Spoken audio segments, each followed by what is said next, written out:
Kurtop here, and these are 100 incredible cases when archaeology had to be rewritten. A skull that is not our ancestor.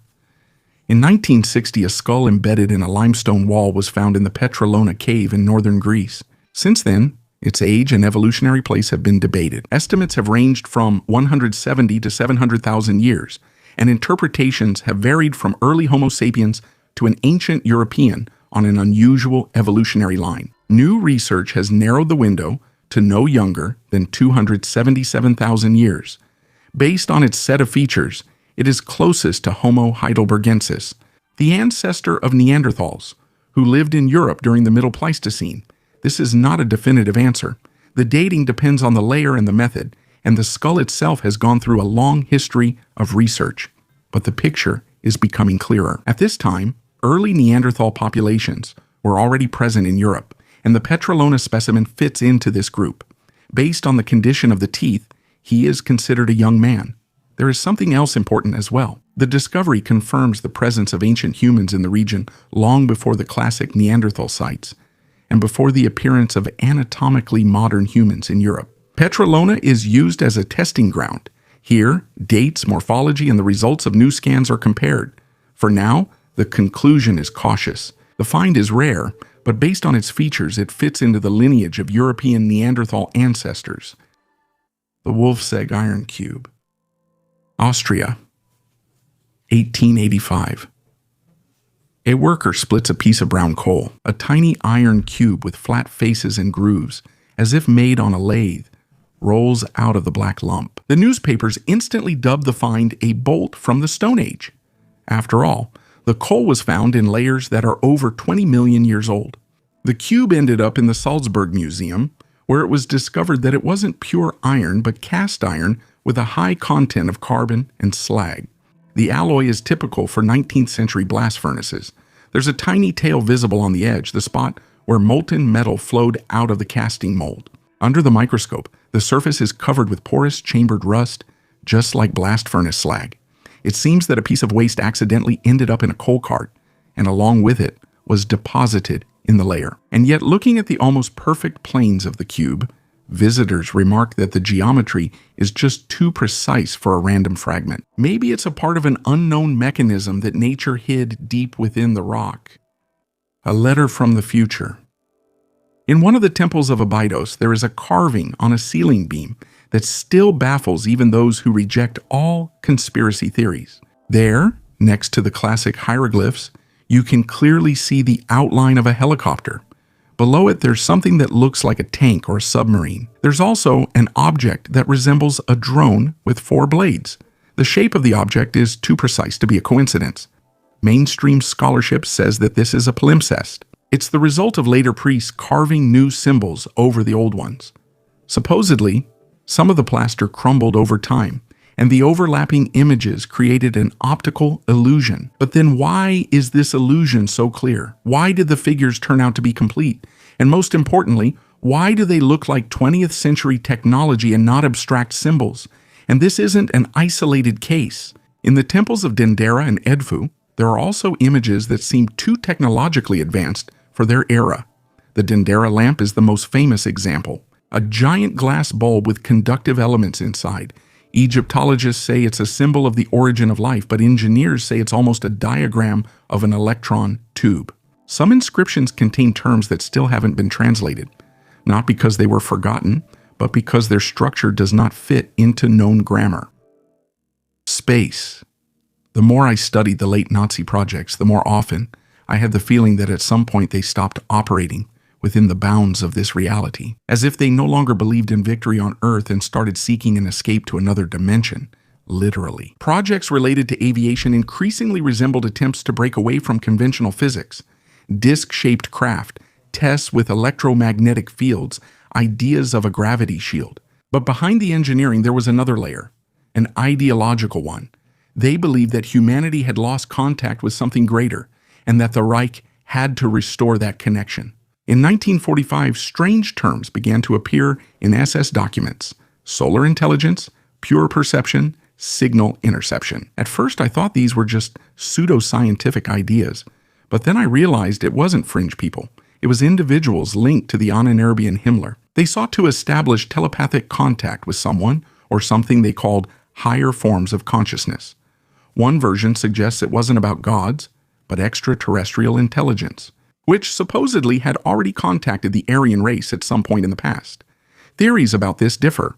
Some believe it was about direct contact with an extraterrestrial civilization. Some think it was an attempt to access the memory of the planet. But the fact is that in the last years of the war, the Reich spent resources not on frontline tasks, not on the defense of Berlin, but on experiments with consciousness, hypnosis, radio frequencies, and anomalous zones. And then there were rumors that some of them actually went not to Argentina, not to Antarctica, but higher. What exactly did it destroy? They were developing not just ships, but vehicles for leaving Earth. I'm not convinced by such theories, but I can't completely dismiss them either. Because if you saw how many people after the war were searching not only for escaped officers, but also for bases in places where they couldn't possibly be, you would start asking questions too. What if they really didn't plan to stay? The storm revealed an ancient ritual. In the spring after the storm, a coastal cliff collapsed on the shore of the Baltic Sea.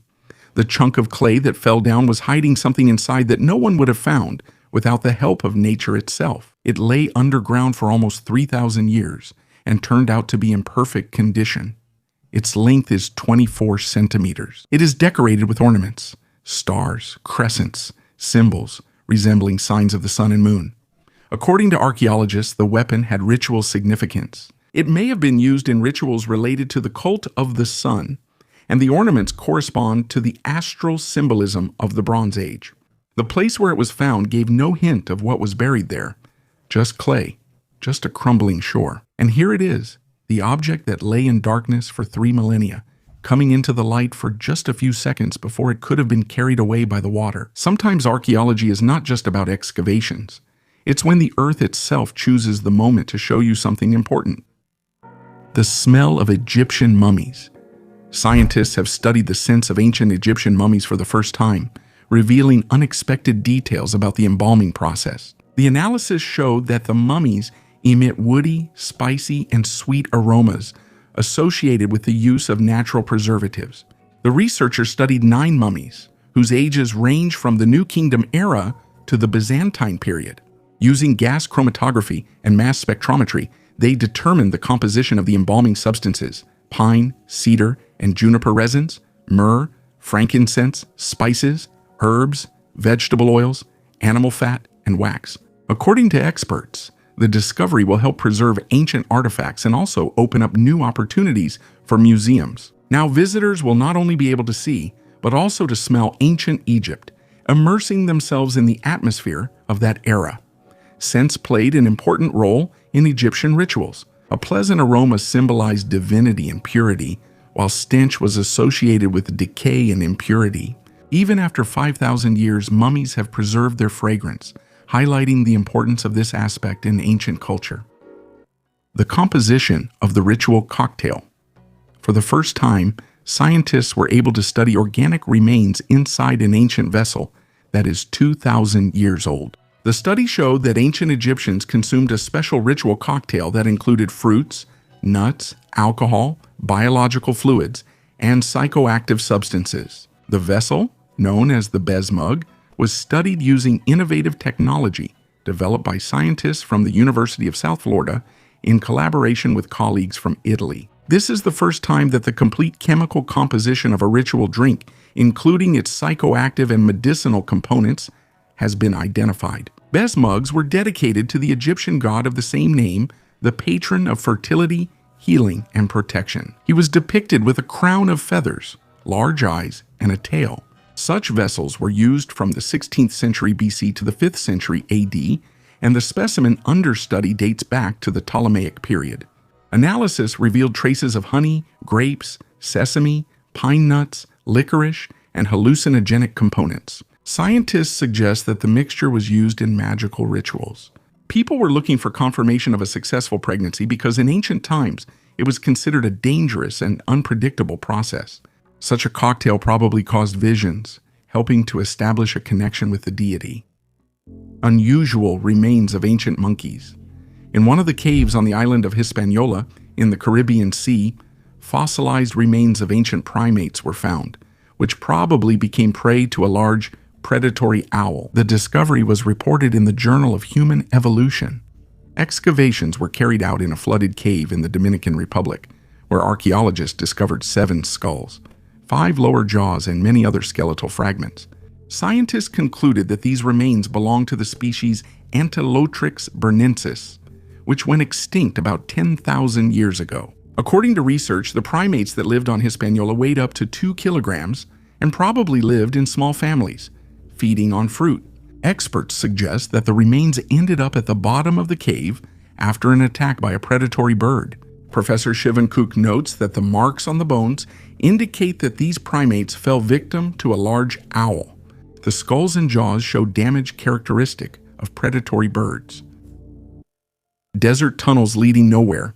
In Egypt, there is a place where tourists are not allowed, not because it's dangerous, but because there are too many questions. One of these areas is located just south of Kukuruza, the Giza complex. Beneath a layer of sand, there is a network of tunnels, buried and forgotten, or perhaps intentionally buried. For decades, locals have spoken about empty halls beneath the sand, where you can hear echoes, feel drafts, and even notice smells, as if there is air underground. But officially, there is nothing there, and everything that was accidentally discovered was quickly buried again. In the 2010s, a group of researchers received a rare permit for ground-penetrating radar scanning and discovered long, straight structures beneath the surface, possibly corridors. Some of them have turns.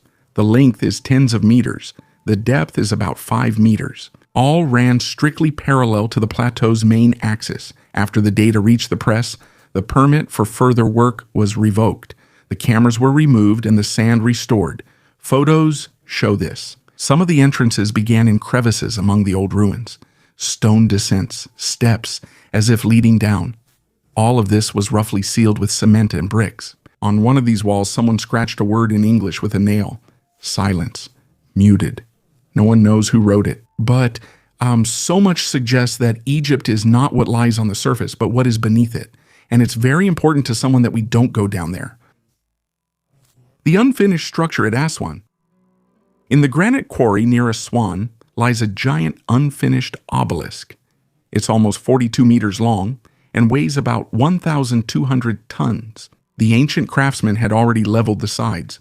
All that remained was to cut the slab from below and move it to the Nile.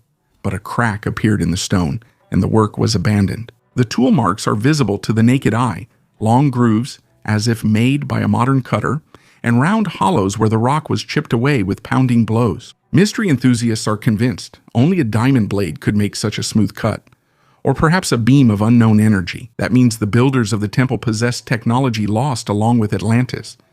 Archaeologists have a simpler answer.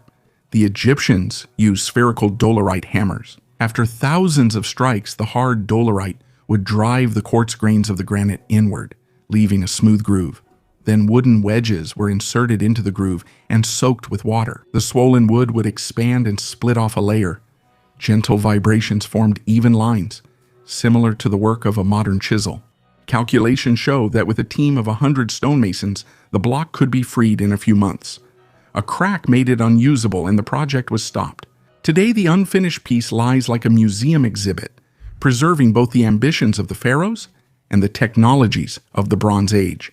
Some see it as evidence of lost knowledge. Others see it as a textbook on ancient engineering. But both views agree on one thing. To move such a giant, it took not a miracle, but precise calculation and superhuman patience. Urns of Amazonia. When a tree fell deep in the Brazilian Amazon, the rounded edges of pottery appeared under its roots. Archaeologists uncovered 7 burial urns.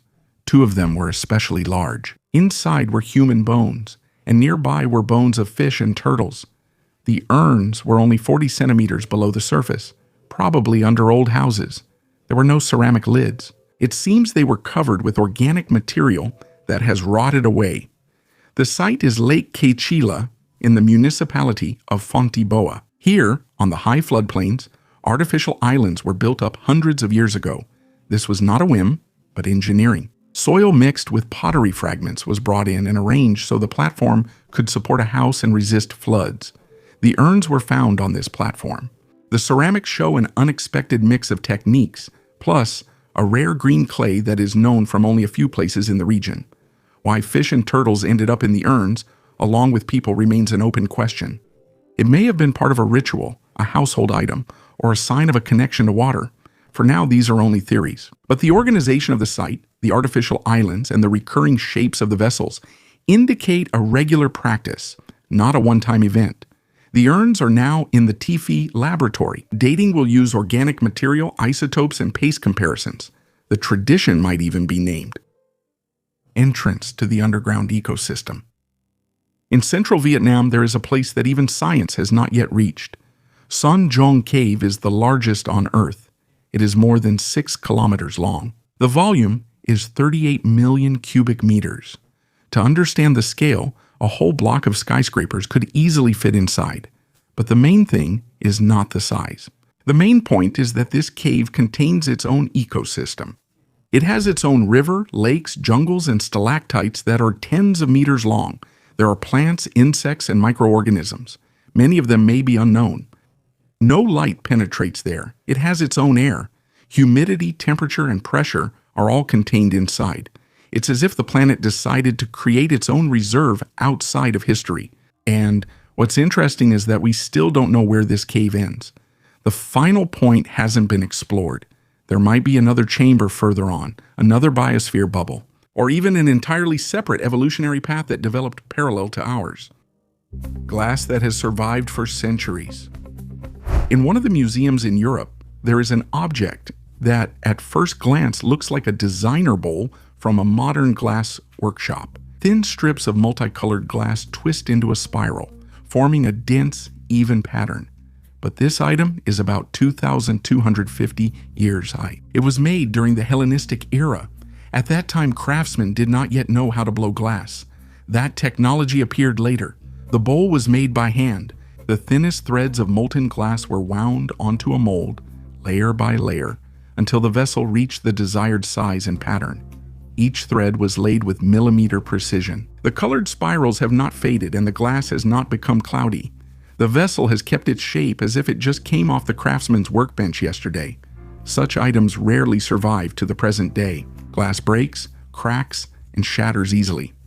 That's why each such item is a window into the past, into a craft that stood at the intersection of art and technology. The bowl shows that ancient craftsmen were just as skilled as we are. They understood and worked with the material, possibly even better than we do. Argentina. When I first read about Odessa, it seemed to me like a conspiracy straight out of a movie, an organization created specifically to smuggle Nazis out of Europe. But then I saw documents, maps, interviews, photographs that don't explain themselves, but say more than official reports. After the war, dozens, hundreds of SS men disappeared. They didn't just hide, they vanished. And almost all the traces led to one place, South America, especially Argentina, a country where dictators openly sympathized with Hitler. And in the mountains, those who didn't want to be found were hiding. In 2017, a cache was found in the Argentine Andes. Weapons from the Third Reich era, medals, maps with German inscriptions, all carefully hidden. Hidden not like museum exhibits, but like things that might be needed. Later, CIA archives surfaced, recording conversations where German bases, a hidden settlement, and even Hitler were mentioned. I'm not a supporter of conspiracy theories, but when too many random discoveries form a chain, it's no longer a coincidence. It's a route. Someone really was leaving. Someone was continuing the work. Not on the front lines, but in the shadows. What is especially frightening is not that they might have survived, but that they could have lived for a long time and passed on not orders, but ideas. The cursed emeralds. These emeralds, which are called cursed, became one of the most tragic discoveries in the history of treasure hunting. They were discovered by J. Miskovich, a man who dedicated his life to searching for ancient treasures. In 2010, off the coast of Florida, he managed to find a cache of emeralds valued at several $1 million. At first glance, it seemed like luck that could change his life for the better. However, the discovery soon attracted the attention not only of the media, but also of federal agencies, including the FBI. Legal proceedings and investigations began, aimed at determining the origin of the precious stones. Complicated legal battles and public pressure turned Miskovich's life into a nightmare. Constant accusations and pressure from the authorities led to an unbearable outcome, and in the end, he committed suicide. This tragedy became the basis for the legend of the cursed emeralds, which brought their owner not wealth and success, but pain and suffering. Today, this story serves as a grim reminder that behind great discoveries, there can sometimes be terrifying consequences. The ring with a hologram.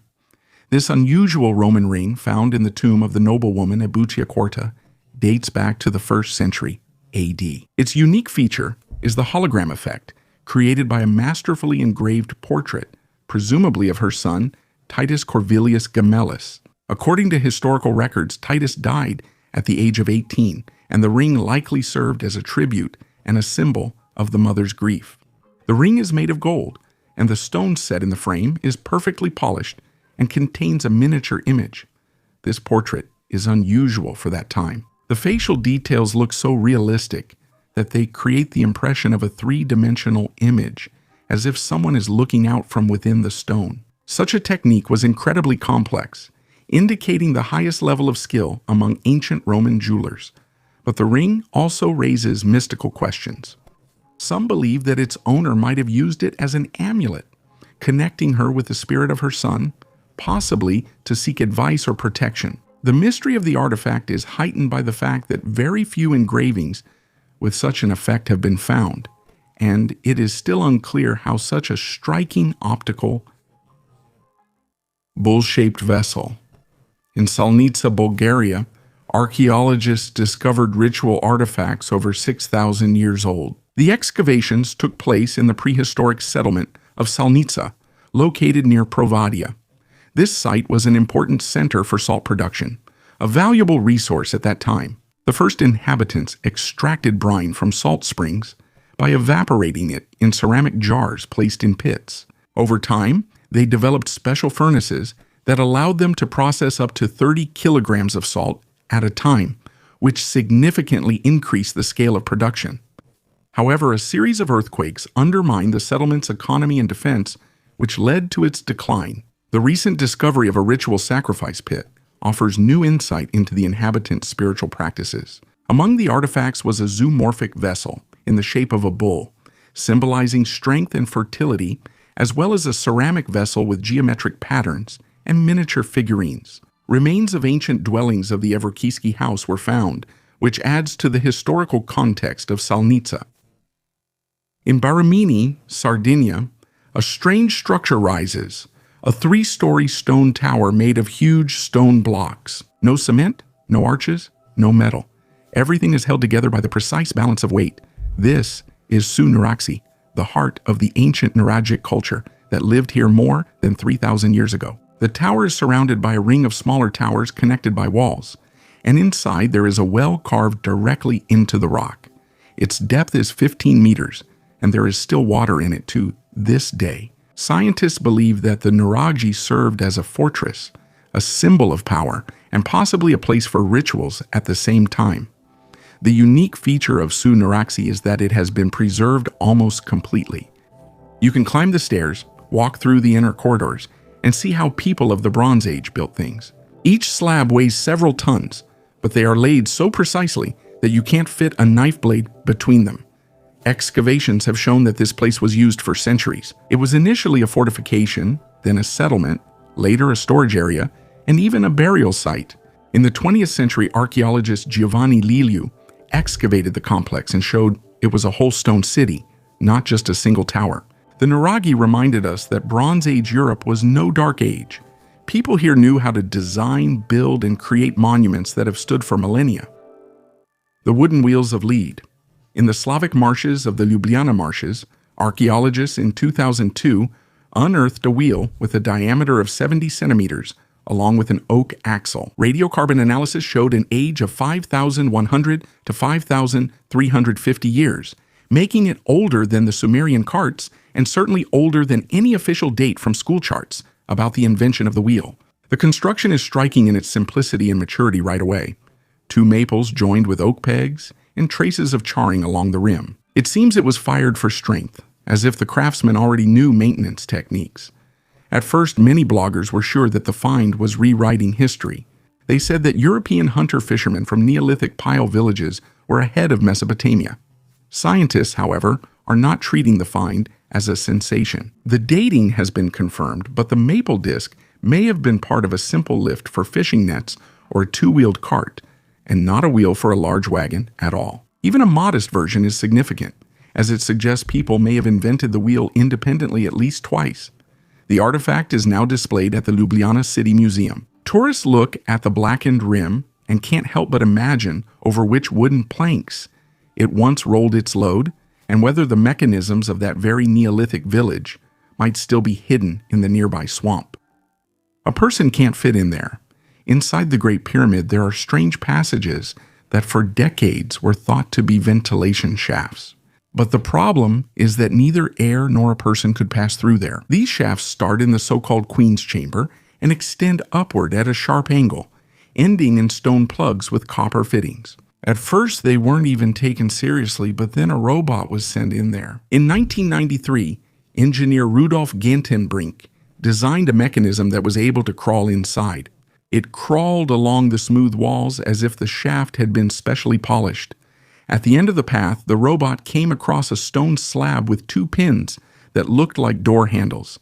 It seemed like something was hidden behind it, but it was urgently called back. The archaeologists stayed silent, Egyptian authorities denied a second attempt, and Gantenbrink was removed from the project.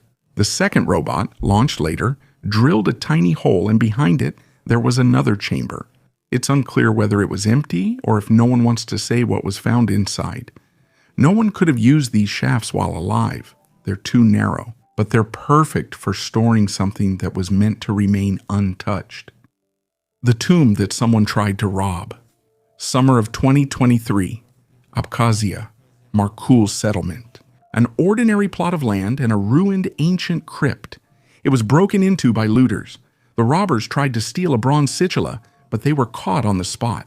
The landowner took the artifact away and called the archaeologists.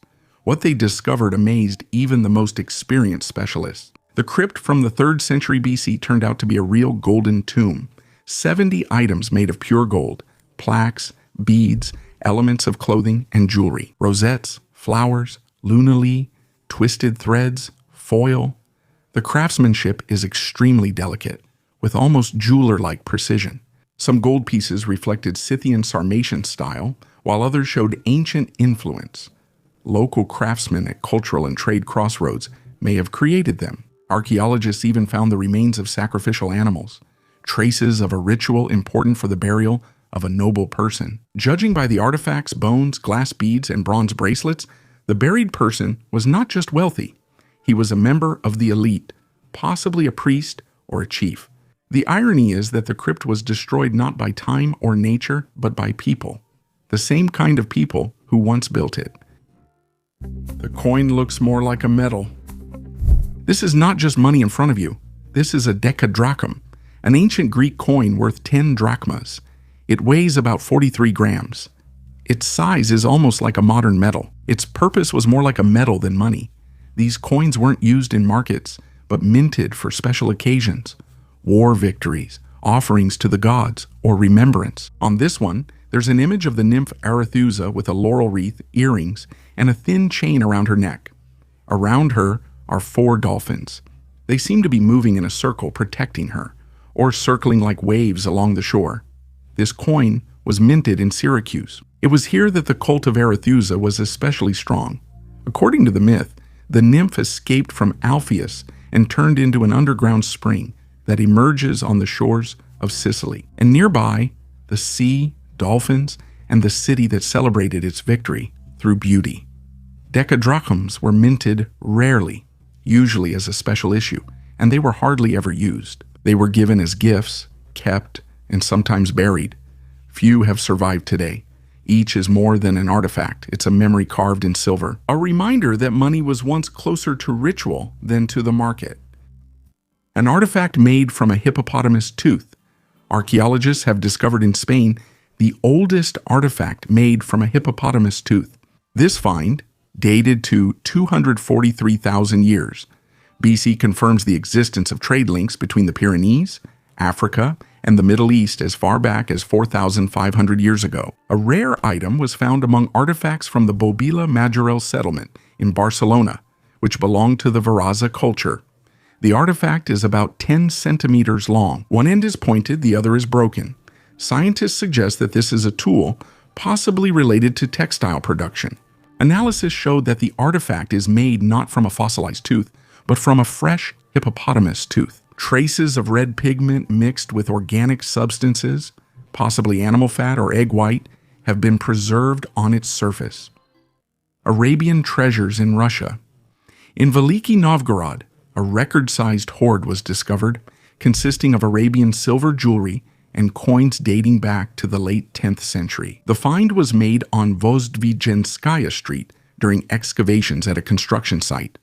This hoard, named the Vozdvijensky hoard, became the third such discovery in the city. In the church, 1,800 whole and fragmented silver coins were found, as well as more than 80 silver ornaments with a total weight of about 3 kilograms. Among the ornaments, some of the finest silver crosses in Rusas were discovered, about which little was previously known. According to scientists, this is one of the largest archaeological discoveries in the history of Veliki Novgorod. Same-sex love in Pompeii.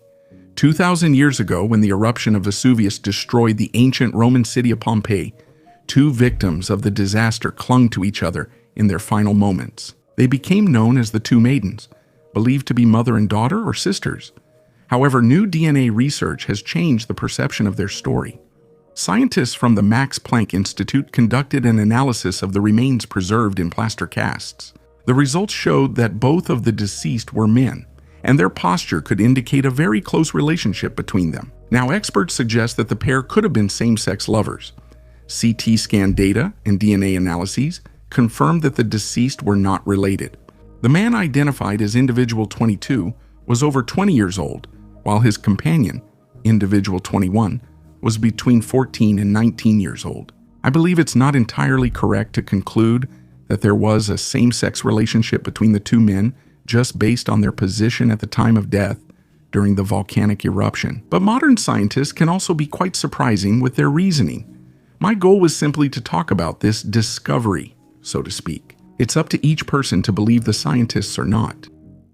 The oldest double-headed eagle in Alakshahöyük and Hattusa, the center of the Hittite civilization in Asia Minor, archaeologists found an image of a double-headed eagle. Myths on the gates, imprints on cylinder seals. In some, the eagle is holding two hares in its claws. These date back to the 14th, 12th centuries BC. This is one of the earliest definite cases of a double-headed bird in the art of the ancient East. Let's figure out who this is. Hittite texts provide no direct evidence for a double-headed eagle cult. Researchers see a possible connection with an earlier character from Mesopotamian myths, Anzud, also known as Imdugud, an eagle griffin associated with storm and lightning. In some later depictions, Anzud appears as a bird with the head of a lioness. Motifs could pass between cultures and change form, but the idea of a powerful celestial bird remained. It's important to separate facts from legends. We cannot confidently name this Hittite deity or describe its official cult.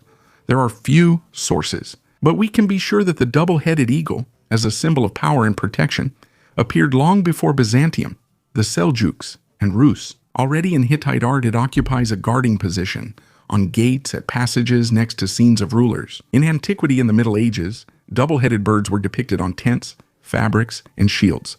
For the Byzantines, the symbol was associated with the two parts of the empire, east and west. For the Seljuks, it symbolized royal power and protection. Later in Eastern Europe, it represented statehood. But its origins date back to antiquity, with fewer specific interpretations than images. Klerksdorp spheres. In the mines near South Africa's Klerksdorp, miners occasionally dig up tiny spheres made of dark stone. They are perfectly round, with black parallel grooves along the equator, as if they were shaped on a lathe. The surrounding rock is about 3 billion years old, and that's why a theory quickly emerged on the internet that these are gears from prehistoric machines or souvenirs from aliens. But as soon as geologists cut a couple of these spheres open, they found a ring-like alternation of pyrite and hematite inside. Layer by layer, these minerals were deposited around a grain of sand, while the bottom sediments of the ancient sea were gradually compressed. The grooves are not carvings, but traces of crystal growth and rock compression. The soft pyrophyllite around the spheres was compressed, leaving furrows. So the mystery comes down to a rare but natural process of mineralization. Everything else is just imagination, sparked by the perfectly round shape that nature can sometimes create, as well as any skilled craftsman. Unknown creatures. Sometimes archaeologists find images they can't explain. They're too strange even for mythology. In one of the temples in the Dendera area, figures were noticed on the remains of reliefs that stand out from the usual pantheon. They have disproportionately long arms, large eyes, and heads that resemble drops of water. They stand in a circle with star symbols above them, and in the center is a person with raised hands. The inscriptions have been deliberately erased. This is not an isolated case. In other temples of Egypt at Edfu, Abydos, figures that do not resemble humans, animals, or gods are also found on the walls of underground tombs. Sometimes they are depicted standing on platforms surrounded by fire, sometimes holding a sphere with rays that resemble sunlight, but are clearly technical in nature. One of the most mysterious reliefs, the so-called Dendera lamp, looks like a glass container with a cable from which a snake emerges. The room under the influence high up in the Andes, on the territory of the ancient Chavin de Huantar complex, archaeologists stumbled upon a room they weren't supposed to find. It was completely buried, with no visible entrances, no windows, no doors, just a narrow passage, as if someone had deliberately hidden this space from prying eyes. Inside, there were 23 artifacts. All of them are connected to the use of psychoactive substances. Some are thin, hollow bird bones, sharp and perfectly crafted like tubes. Research showed that traces of tobacco and DMT, a substance found in ayahuasca, remained on them. And this is where the questions begin. What was the purpose of this small, dark room with tubes for inhaling? Why was it isolated? Why was it built in such a way that it would be hidden forever? One of the authors of the study says, "This is not spontaneous shamanism. This is a ritual, strictly controlled and formalized. And perhaps it was not intended for everyone. Only the elite had access to these practices, perhaps priests or ruling castes, because hallucinations here are not just a journey inside oneself. They are a mechanism of power. A small room, 23 people darkness, and a hallucinogen that changes the perception of reality. Such conditions could create contact with gods, trance, visions, and if ordinary people believe that priests really talk to spirits, the priests could use this as a tool, both for control and for management." Prototypes taken to the USA and the USSR. Night. In the silence of the archive, I flip through old documents. On the folder cover, it says Operation Paperclip. Inside are lists of German surnames with notes in English: Werner von Braun, Hubertus Struthold, Arthur Rudolph, Nazi engineers and doctors who did not face trial after the war. Instead of prison, they were given new offices and laboratories on the other side of the ocean. The war had just ended. American military secretly took hundreds of Third Reich specialists out of defeated Germany. This is how Operation Paperclip began. The program that transported about 1,600 German scientists and engineers to the United States. The Americans carefully erased any mention of their Nazi past. Here is von Braun, a former SS officer who became a key engineer at NASA. Dr. Struthold, who participated in horrific experiments on prisoners, is now called the father of space medicine in the United States. Engineer Rudolph, the creator of the V-2 rocket who used the slave labor of concentration camp prisoners, now designs Saturn rockets for America. And this is just the tip of the iceberg.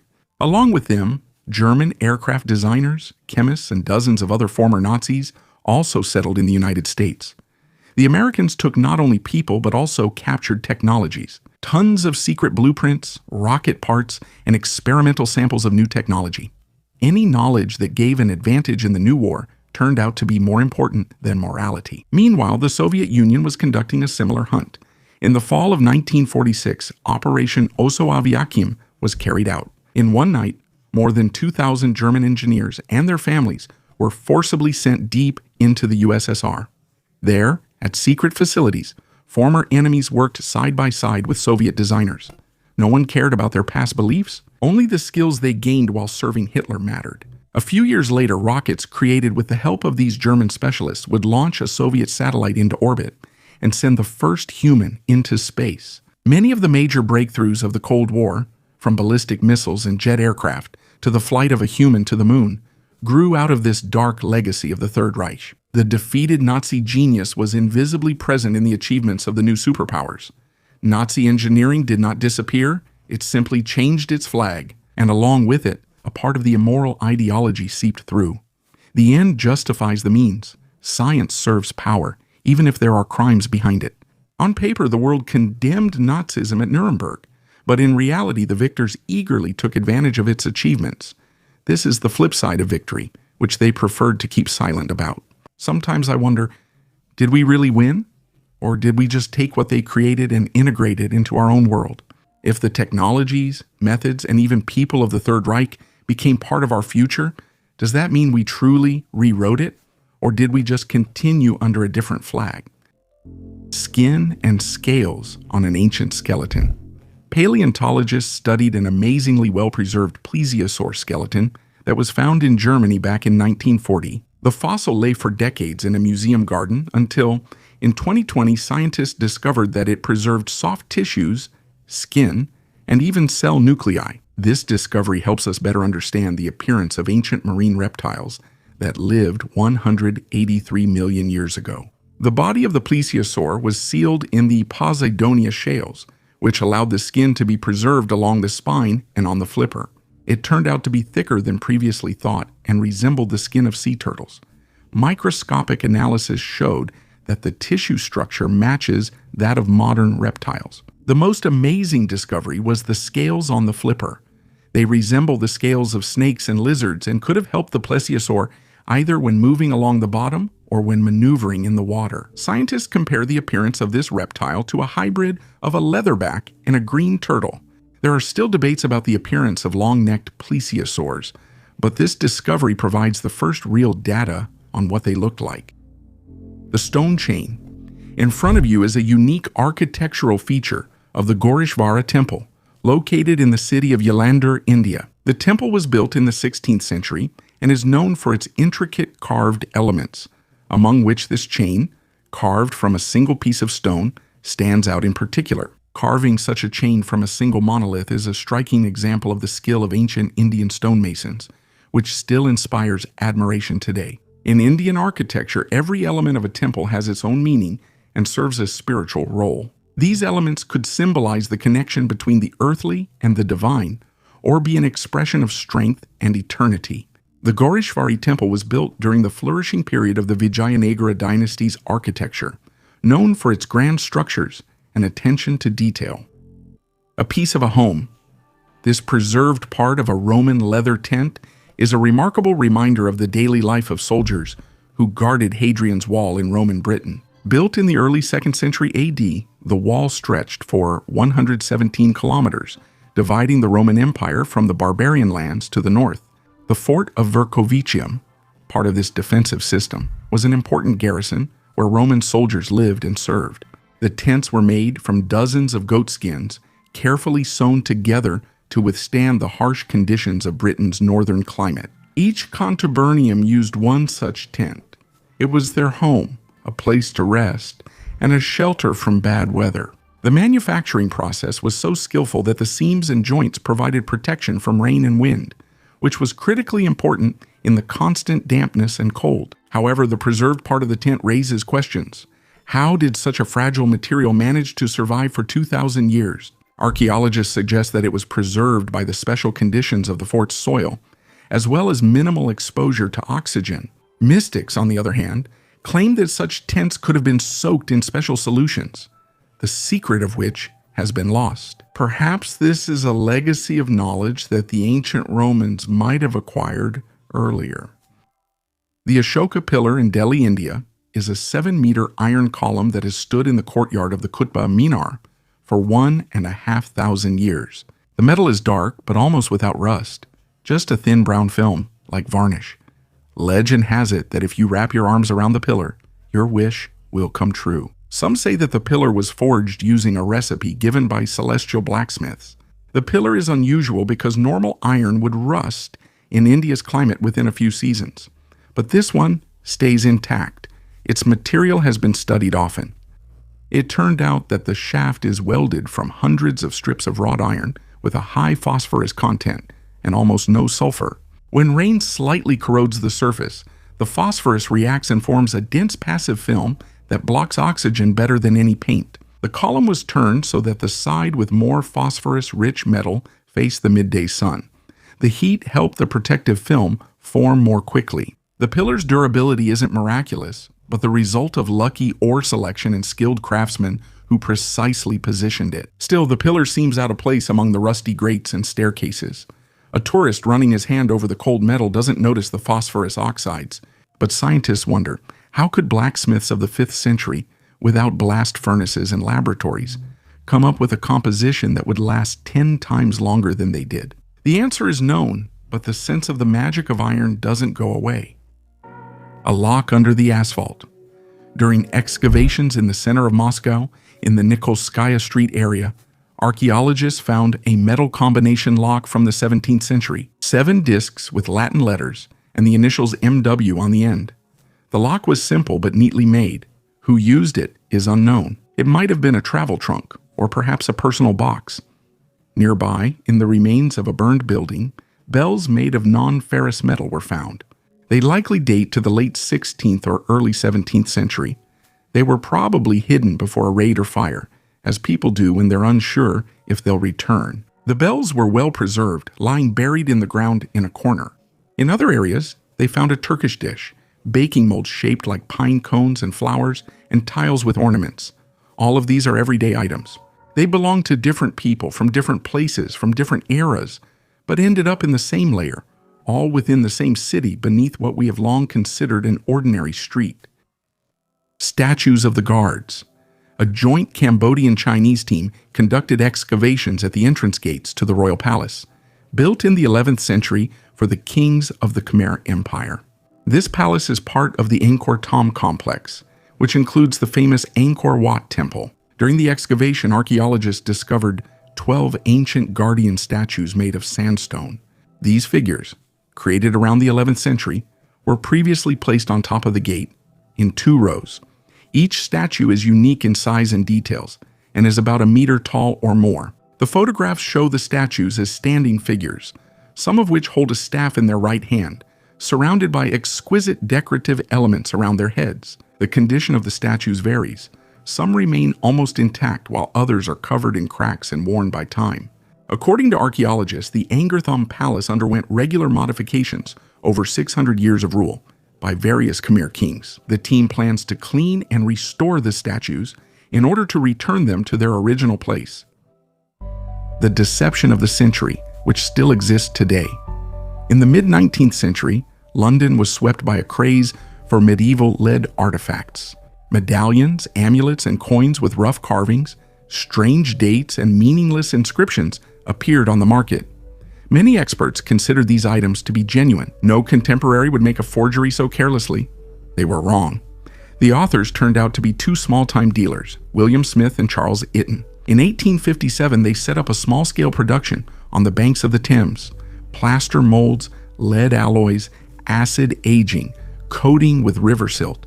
They didn't know how to imitate inscriptions. They just wrote at random. They put Arabic numerals where Roman numerals had been used for centuries. The crudeness became proof of authenticity. Leading antiquarians, including Charles Roach Smith, seriously claimed that a forger would have done a cleaner job. The scale of the deception was enormous, up to 10,000 items over several years. Doubts arose because of the quantity. In 1858, Henry Sayer Cumming publicly announced the forgeries. But the dispute dragged on until politician and antiquarian Charles Reed organized his own investigation.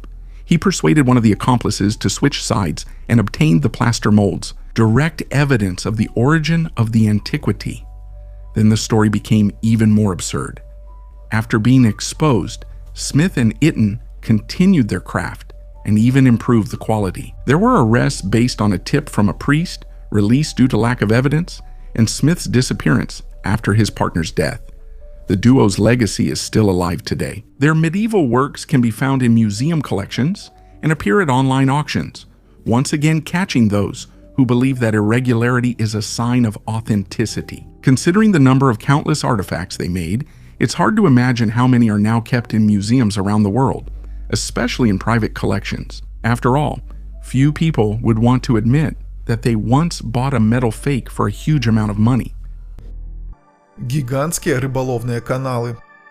Archaeologists have made a sensational discovery. In Belize, in what is now the Crooked Tree Reserve, 4,000-year-old fishing canals were discovered, created by the predecessors of the Maya civilization.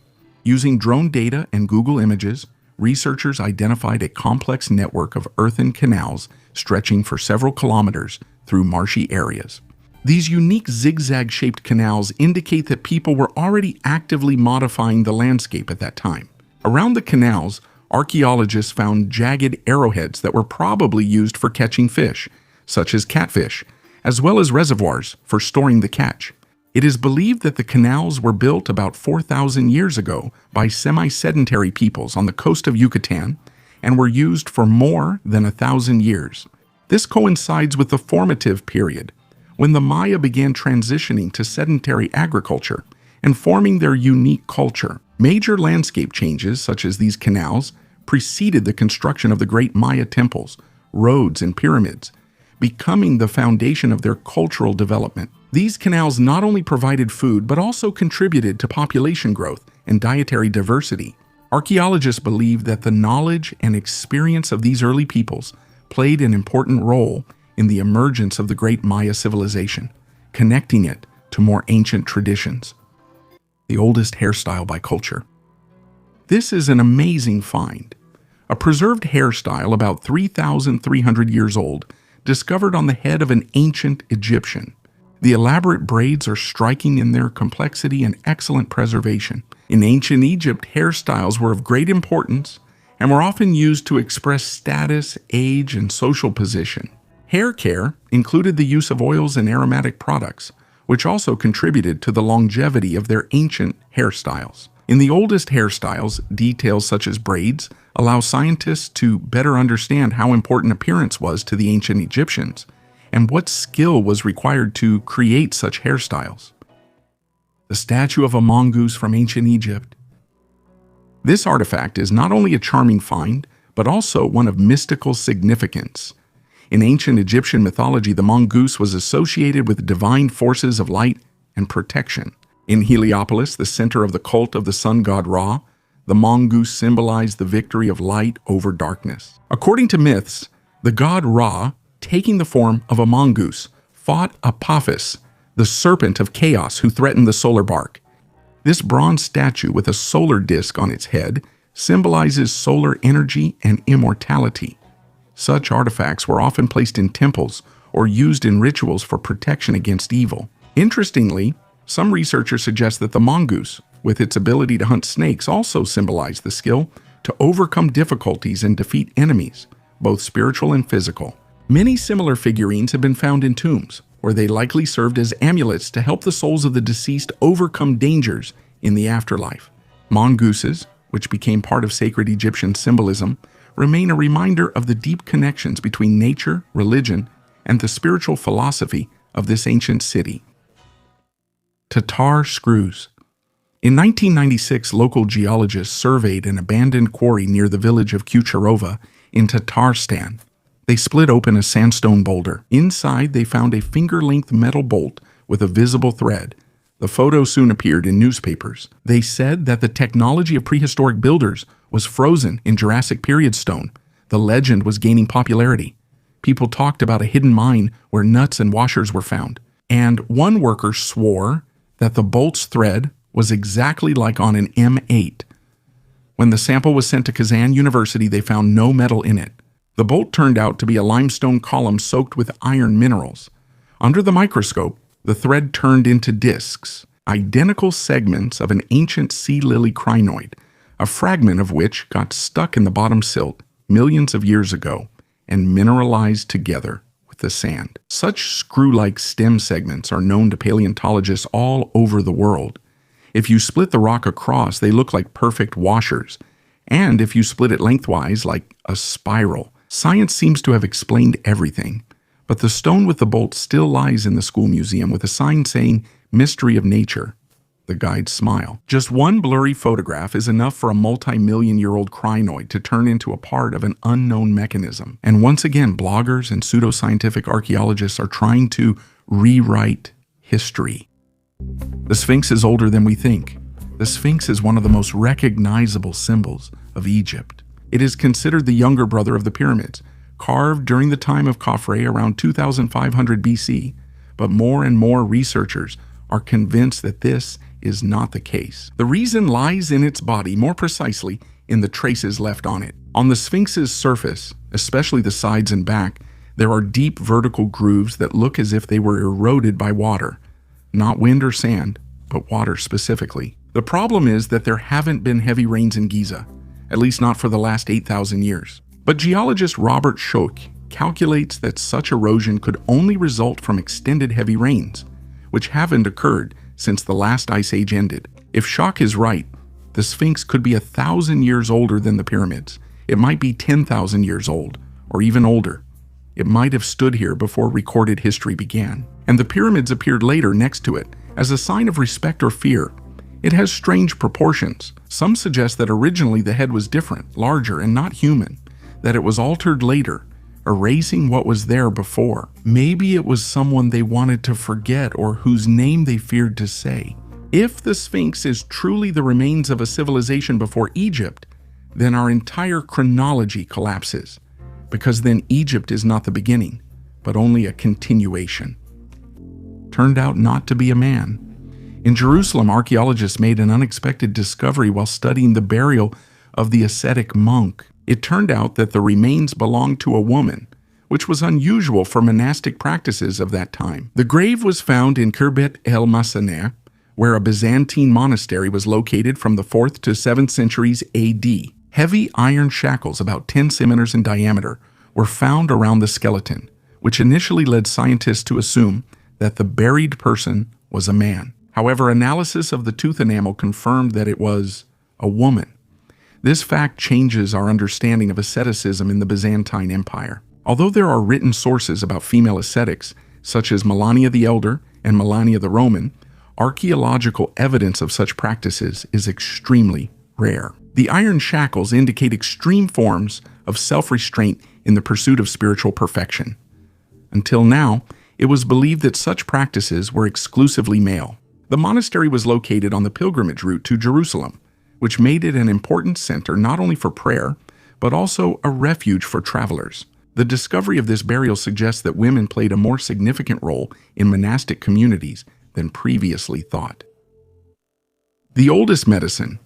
Recent discoveries in the Grotta de Pigeon cave in Taferalt, Morocco, are changing our understanding of ancient medicine. Researchers have found evidence of the use of medicinal herbs that dates back 15,000 years. Special attention was drawn to ephedra, a plant used in traditional Chinese medicine to treat asthma, bronchitis, and colds.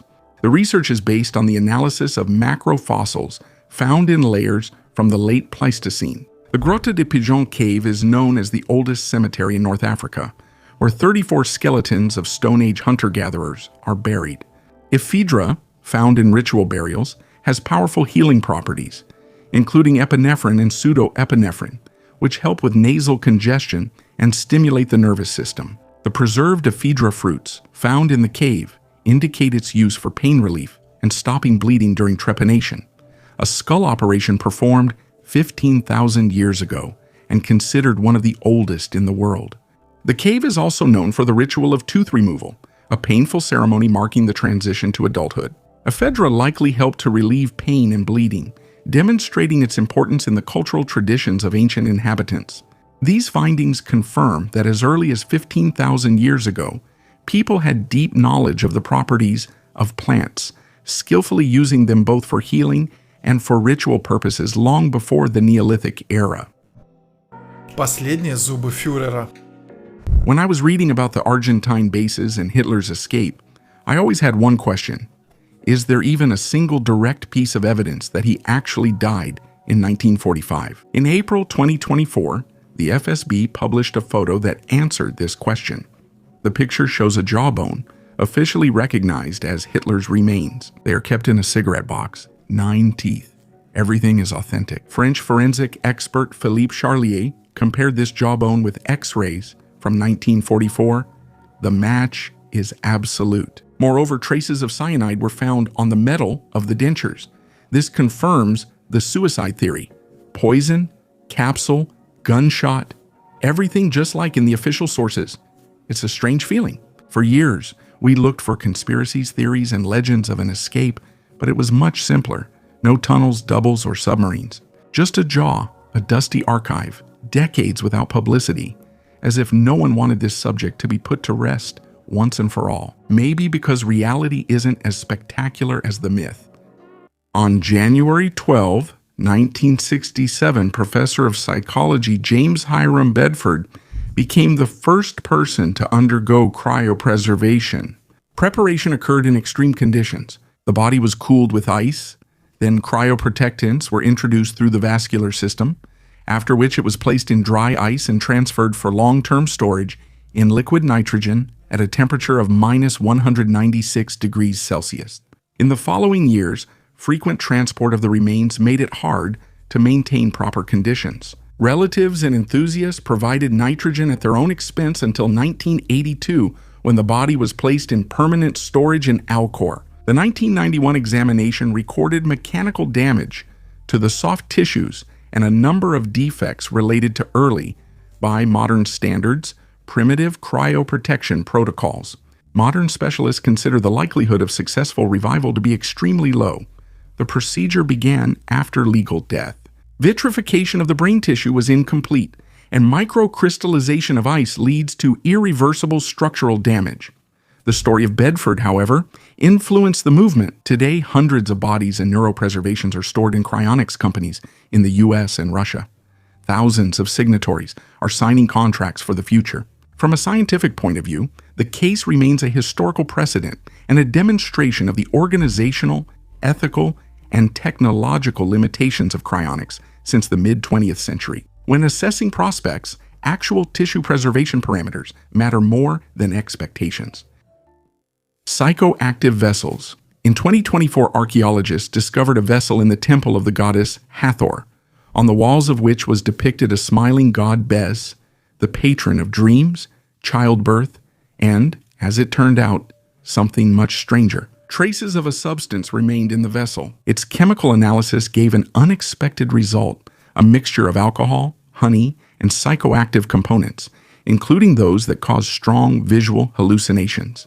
Essentially, it was an ancient psychotropic cocktail. Even stranger, the vessel was ritualistic. Its contents, apparently, were not used for pleasure, but for communication, perhaps with gods, perhaps with the dead, or maybe with those whom the Egyptians themselves did not fully understand, but whose presence they felt. In the same complex, images of beings with disproportionate bodies and eyes were found, too strange to be just allegories. It is believed that Egyptian priests used similar mixtures to enter a special state. During these rituals, they supposedly received knowledge that could not be conveyed in words. It was from such immersions that prophecies, geometric schemes, and architectural solutions emerged. What if the Great Pyramid is also the result of some kind of revelation? Frozen beauty to kill the dead. A young woman created by an unknown master of the Liu dynasty between 907 and 1125 demonstrates the highest level of metalworking skill of that time. Made of gilded bronze, this mask embodies an image of serenity and refined elegance. The Liu, who ruled in the northern part of China, were known for their innovations in craftsmanship, including adapting Chinese techniques into their own unique styles. This mask likely served as an important talisman, protecting the soul of the deceased woman on her journey to the afterlife. You can see delicate features in it, reflecting a portrait-like resemblance to the deceased, which makes it stand out among other cultural artifacts of that time. A special chin attachment, designed to be fastened under silk clothing, suggests that the mask not only had aesthetic value, but also served practical purposes in burial rituals. Mystics suggest that such masks could carry information or energy that connects descendants with their ancestors. Some researchers claim that the distinctive style of rounded features may have been inspired by certain extraterrestrial visitors, especially considering the symbolism and sacred customs of Liao. The Stone Tomb. In northern Morocco, where the Tangier Peninsula faces Gibraltar, archaeologists found not just a cemetery, but an entire ritual map. 3 ancient necropolises, burials in stone boxes, standing stones, geometric signs, and caves with wall paintings. All this is in a region that archaeologists had hardly ever mentioned before. One of the tombs was precisely dated to the year 2000 BC. It's a rectangular burial niche carved into the rocks with slabs on top. The work was not easy. It took a lot of time and effort to bury the body in a strictly defined shape. But why? On the walls nearby, there are patterns made of 8 overlapping triangles. Sometimes they are interpreted as female figures or symbols of goddesses. There are also circles with dots, waves, and squares with lines. All of this resembles a picture encrypted in stone. But we don't understand the language of this picture yet. Around are standing stones, some taller than a person. They could have served as boundaries or places of power. Perhaps it was here that ancient people gathered to bury, to pray, or to celebrate something. All of this happened thousands of years ago. Jade cicada.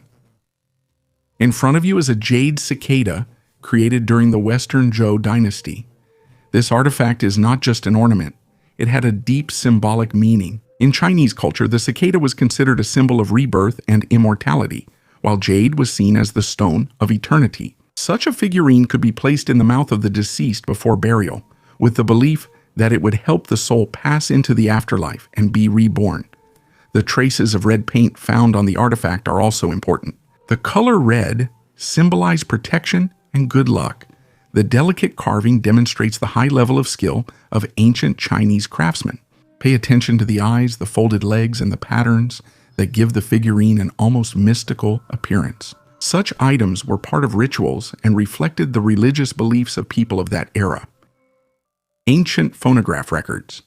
In 1938, Chinese archaeologist Chi Pute entered a cave in Bayan Karaula and saw their smooth stone phonograph records, each disc the size of a palm with a hole in the center. On the front, there's a spiral groove, and with a magnifying glass you can see tiny hieroglyphs. The text tells the story of the small Dropa people who came from a distant star 12,000 years ago and crashed in the mountains.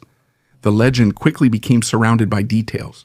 They spoke of 716 discs of a storage facility at Peking University, and of one of them emitting a pure, almost musical electric impulse during an experiment. But when ethnographers tried to see the artifacts, they couldn't find them in any museum in China. Photographs of the discs only surfaced in magazine clippings from the 1960s, and the translation of the hieroglyphs turned out to be the work of a German reporter, Reinhard Wegerer, who later admitted that he relied on stories from local guides without access to the original. Real archaeologists in Gansu and Sichuan only know about Neolithic savannas, where round burial slabs with shallow spirals are found, but there is no microtechnology, text, or cosmic chronicle there. And yet, the story lives on. Every time a simple stone disc is found in some cave, social media asks, what if this is one of the lost Dropa records? So far, not a single authentic disc has been shown to the public. Imagination keeps spinning, as if the spiral on the stone itself is creating a new legend. Why did you put on someone else's mask? In Egypt, not far from Saqqara, archaeologists found a sarcophagus that at first glance looked typical, wooden, painted with a gilded mask. But upon investigation, it turned out that the mask did not belong to the person who was inside.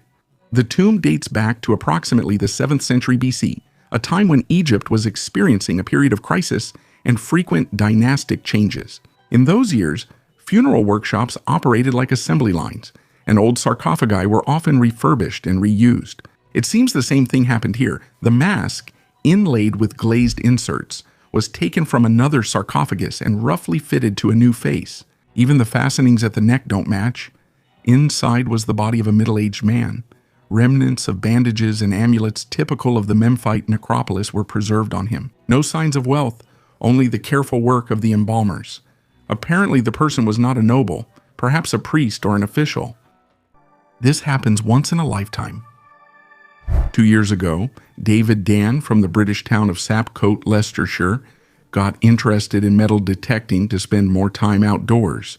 One day, his intuition told him to return to a pasture he had already visited. After several hours of searching, his device gave a weak signal. In the ground, David found 2 Roman coins, and then, digging down to 60 centimeters, he unearthed a total of 50 ancient silver coins. The oldest of them date back to the reign of Carausius, who ruled Britain during the late Roman Empire. The rest were minted during the reigns of Electus, Diocletian, and Maximian, which means the hoard is at least 1,700 years old. Discoveries like this happen once in a lifetime. The coins will go to auction, and it is expected that they will bring David about $1,800. However, he says that money is not the most important thing for him. Einstein. Sometimes history speaks much more quietly than we are used to. No conspiracies, no symbols, no runes, just a letter. A couple of paragraphs written 10 years before it all began. In 1922, Albert Einstein wrote a letter to his sister. He says that the atmosphere in Germany is becoming heavier, that there is a sense of panic in the air, and that despite his scientific recognition, he feels that he no longer belongs here. He will leave, he will be saved, but thousands of others will not. Einstein's letter is not a prophecy. It's simply an honest perspective from a man who understood that darkness does not appear suddenly. It rises slowly. From ordinary words, from ideas, from symbols that at first seem abstract and then become weapons. When I read this letter, it struck me deeply. Because against the backdrop of everything we've discussed, artifacts, rituals, myths, it sounds especially clear-eyed. Einstein wasn't talking about secret programs. He simply knew what fear looks like. The hidden essence. This unique clay figure belonging to the Maya culture was found in the Piton region of Guatemala and dates back to the Classic period. The depicted person is sitting in a pose of deep contemplation or a ritual gesture with open palms, symbolizing an offering or an appeal to the gods.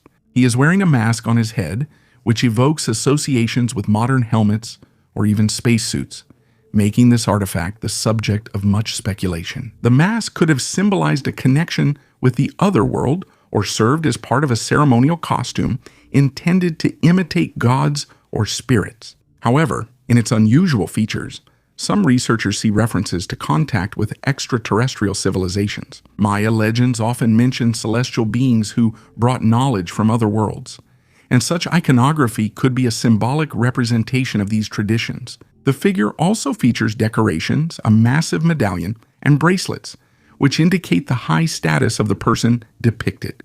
It is possible that this was a figure of a priest or shaman performing an important ritual role.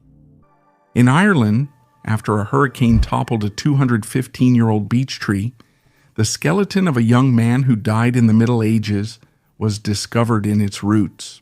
It is amazing that in 1800 the tree was accidentally planted right on the grave, and its roots grew through the remains, preserving important details that allowed scientists to study the young man's history. Analysis showed that he was 20 years old. Judging by his diet, the young man ate well and probably belonged to the wealthy part of society. However, the study also revealed a curvature of the spine, which may indicate hard physical labor during childhood. He died a violent death. 2 notches were found on the ribs, indicating stab wounds.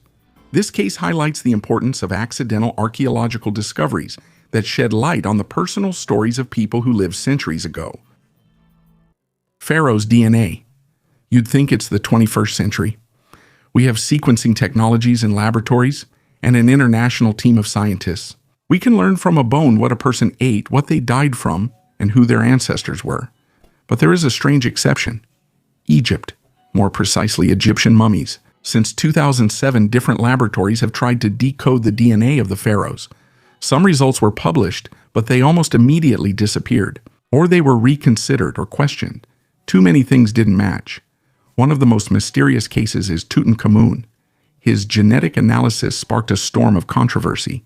Officially, he was the son of Akhenaten, but the structure of his DNA, according to some specialists, is different from the DNA of other mummies of the 18th dynasty. His haplogroup is supposedly closer to the peoples of Central Europe. Later, this information was refuted and it was stated that it was a mistake. but the original data was never published again.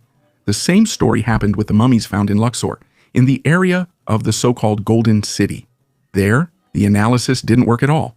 The material was damaged, although the bodies themselves were perfectly preserved. Some independent researchers hint that among the mummies, there are those whose DNA is not just abnormal. It is unknown, undefined.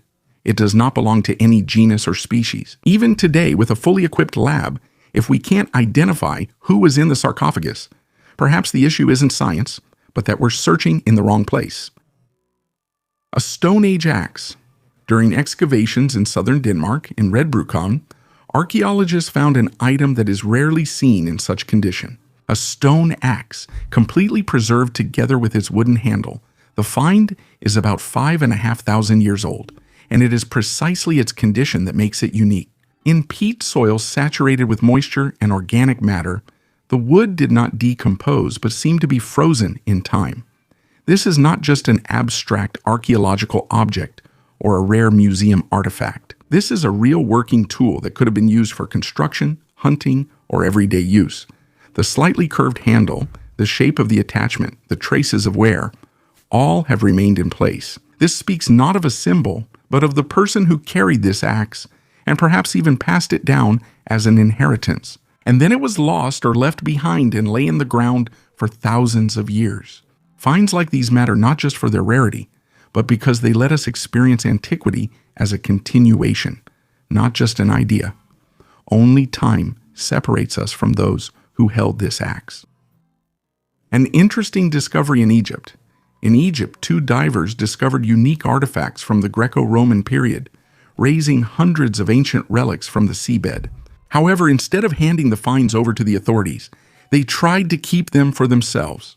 The artifacts were found in Abu Kirbe, off the coast of Alexandria, at the site where the sunken cities of Heraklion and Canopus once stood. As a result of the police operation, 448 items were seized from the divers: 305 coins, 53 statuettes, 41 axes, 14 bronze bowls, 12 spears, and even 3 heads from ancient statues. The coins are decorated with images of animals: lions, elephants, turtles, dolphins, as well as Pegasus, the legendary winged horse. Many of the bronze artifacts are covered with a turquoise patina due to centuries spent underwater. According to the examination, the finds date from 500 BC to 400 AD, covering the reign of the Ptolemaic dynasty and the subsequent rule of Rome. The divers are suspected of attempted theft and possibly concealing some of the artifacts. Artificial eye before you is the oldest known artificial eye in the world, which was found with the remains of a woman in the burned city of Shahi Sukte in Iran. This unique artifact is more than 4,800 years old. The eye prosthesis was a hemisphere made from a lightweight material based on bitumen paste. It was covered with gold, and there were slits on its surface imitating the pupil, which gave it a realistic appearance. The prosthesis was secured with 2 small holes through which a cord, similar to modern bands, was threaded, allowing it to stay in place. The woman wore this eye during the day to hide the empty eye socket, and at night she carefully kept it in a leather pouch, which was found along with other burial items. Such a level of craftsmanship and attention to appearance amazes even modern researchers. This discovery testifies to the high level of medical and craft knowledge of ancient civilizations, as well as the desire of people of that time to preserve their appearance and maintain their dignity. Lost cities in the Sahara. In old satellite images of the Sahara, in areas where there seems to be nothing, strange outlines began to appear. Straight lines, squares, sometimes semicircles, as if the bases of domes. At first, scientists attributed this to geology, but when the shapes started to repeat, it became clear this was not nature. Many of these phantom structures are found in southwest Egypt's Gilf Kabir, where only sand remains today, but there may have once been entire settlements. And these are not Bedouin settlements, but stone, well-proportioned ones, with remnants of walls, where you can even make out the grid of streets. Now these objects are buried, and no one is excavating them. The local tribes insist it's better not to go there. They say those are forgotten places, left behind by those who came before the sun. Gold jewelry. These are exquisite gold earrings created in the 1st century BC. during the Satavahana dynasty in the Andhra Pradesh region of India. These pieces showcase the exceptional skill of ancient jewelers who crafted gold with advanced granulation and embossing techniques. The jewelry has a massive curved shape and is decorated. You can see images of animals on them, such as a horse and a lion, which in Indian culture symbolize strength, power, and protection. The detailing is impressive. Every bead, every line is crafted with incredible precision. Such earrings were worn by noble women and possibly even members of the royal family. Today, these artifacts are an invaluable legacy of ancient Indian jewelry art. Egypt and UFOs. Thousands of years ago, the Egyptians looked at the sky and, judging by the texts, saw more than just stars there. In one of the papyri attributed to Pharaoh Thutmose III, a strange incident is described. A disk of fire appeared in the sky, emitted light, hovered motionless, and then soared upward. This temple archive text was seen as allegory until compared to modern UFO descriptions. On the walls of some tombs, there were symbols that cannot be explained by mythology. Round objects with rays, figures floating in the air, strange capsules over which priests are bending. They are not the center of attention, but always somewhere nearby, as if they were part of everyday life or fear. The Egyptians believed that knowledge came from the sky, not metaphorically, but literally. Thoth, the god of wisdom, descended in the form of an ibis, but many texts describe him as shining from a heavenly boat. Osiris came on a ray of light. Even the term Neteru, which we translate as gods, literally means those who came. Is it a coincidence or a memory of something that once happened? If even part of these coincidences are not fantasies, then perhaps Egypt was not an isolated civilization. It was a beacon for those who came from outside or for those who were meant to return one day. Кольца Мохенджо-Даро. During the excavations of an ancient city in the 1920s, archaeologists found several bronze rings, just 1.5 centimeters in diameter. Under a magnifying glass, tiny marks could be seen on their inner surface, resembling 45 lines of text.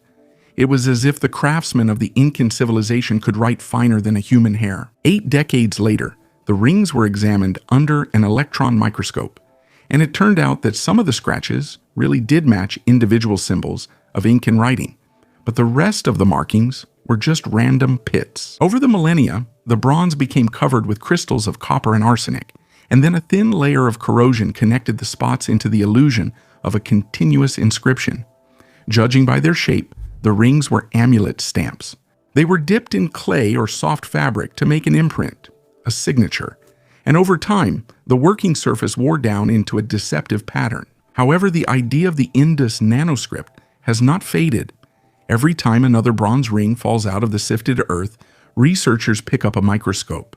Perhaps on this very ring, instead of corrosion scratches, there will be a genuine inscription engraved at the microscopic level. The ancient necropolis of Persian kings. Before you is one of the most impressive bas-reliefs of ancient Persia, the depiction of the victory of Shahanshah Shapur Fursan over the Roman Emperor Valerian. This monument is located in Naksh-e-Rustam, the ancient necropolis of Persian kings in Iran. On the bas-relief, Shapur Dufi is sitting on a horse in luxurious armor, and before him, kneeling, is Philip the Arab, the Roman emperor who made peace with the Persians. But most importantly, he is holding the captured Valerian in his hands. This was the only time in history when a Roman emperor was taken prisoner. After the defeat at the Battle of Edessa in the year 260, Valerian was never able to return. According to different versions, he died in captivity or was killed. This bas-relief is not just a historical monument, but a symbol of the greatness of the Persian Empire. It reminded everyone who passed by that the Romans, the main power of that time, suffered a humiliating defeat. Bes is one of the strangest gods of ancient Egypt. Small, bearded, with his tongue sticking out, sometimes with lion features or 4 arms. He is unlike any of the other gods. He was not feared, but he was not fully understood either. His images are often found where people were especially vulnerable, in bedrooms, at the head of the bed, and in maternity wards, and also near vessels, which, as it turns out, contained substances for altering states of consciousness. Some researchers believe that Bes was not a god, but a guardian, a guide between worlds. He did not let evil spirits enter a person's body during sleep or rituals. But that's not all. In the late Greco-Roman magical papyri, the name of Bes appears in spells related to astral projection. In one of the texts, it says, "Call upon him, and he will lead you through the fire of the stars." It is possible that the ancient Egyptians truly believed that one could leave the body, travel, and obtain certain information. Some texts call this a lucid dream. Others refer to it as the soul's second breath. Bes, it was believed, not only protected in this state, but also opened the gates. In one depiction, Bes stands in the center of a circle surrounded by 7 beings with elongated heads and large eyes. They are neither Egyptians nor gods from the pantheon. An artifact with a mysterious inscription. British teenager Lucas Canliff made an archaeological discovery while walking with his father in northern England. Using a metal detector, he discovered the pommel of a medieval sword that is over 700 years old. Experts claim that this late 13th century artifact is a real rarity. The bronze hilt is engraved with a Latin inscription, "Jesus, King of the Jews." Historical weapons specialist Paul MacDonald noted that there are only 7 such finds, and all of them were made in Scotland. Historians suggest that this sword was used during the time of the Scottish Wars of Independence. It is possible that it is even connected to the era of Robert Bruce, the legendary King of Scotland. Traces in the stone. In 1952 in Texas, workers were clearing stone in the bed of the Paluxy River and came across a series of clear footprints. These were dinosaur tracks, large and elongated, in some places almost a meter long. There were many of them. It seemed that ancient reptiles really did pass through this place, one after another, leaving a trail in the stone behind them. But nearby, they noticed something strange. Prints that looked like human footprints, long with outlines of toes. Some of them overlapped the dinosaur tracks. That's exactly why this place became a subject of debate.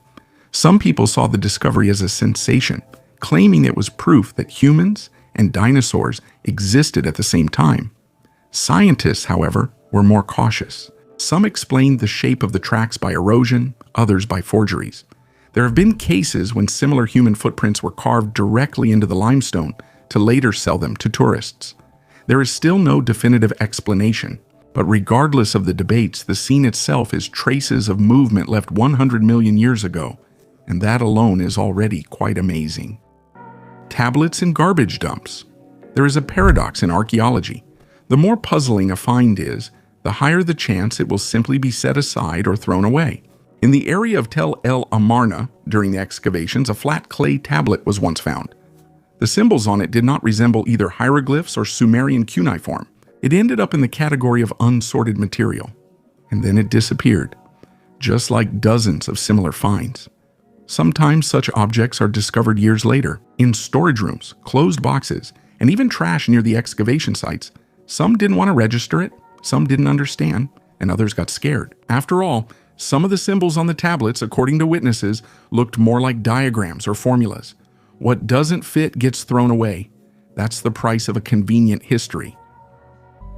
A sound from ancient times.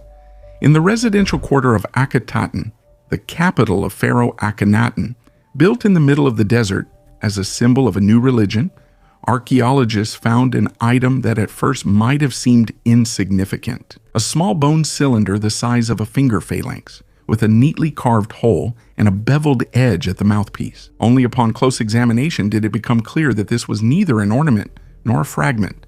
It was a whistle. The material is a light tubular bone, probably from a bird or a small hoofed animal. There are traces of polishing on the surface, and inside there's a dark residue that forms with prolonged use. Everything indicates that it wasn't just kept, it was fine. It produces a steady tone, and by covering the hole, you can change the pitch. It's not a musical instrument, but it's a fully functional signaling device. The exact purpose is unknown, but there are working theories.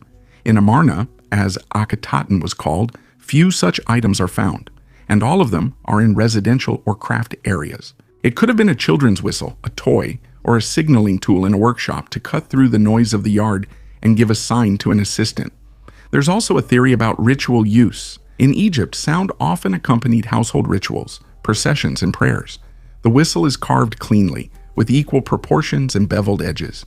All this indicates that such items could have been made in small batches near the bone carving workshop. Perhaps it was a part of everyday life as familiar as dishes or a lamp. Each find in this episode is not about a legend, but about a person, about his choice, fear, hope, mistake, about what he did not knowing that someone would one day dig it up. And maybe that's what real archaeology is all about. Thank you for watching this video until the end. Goodbye, everyone.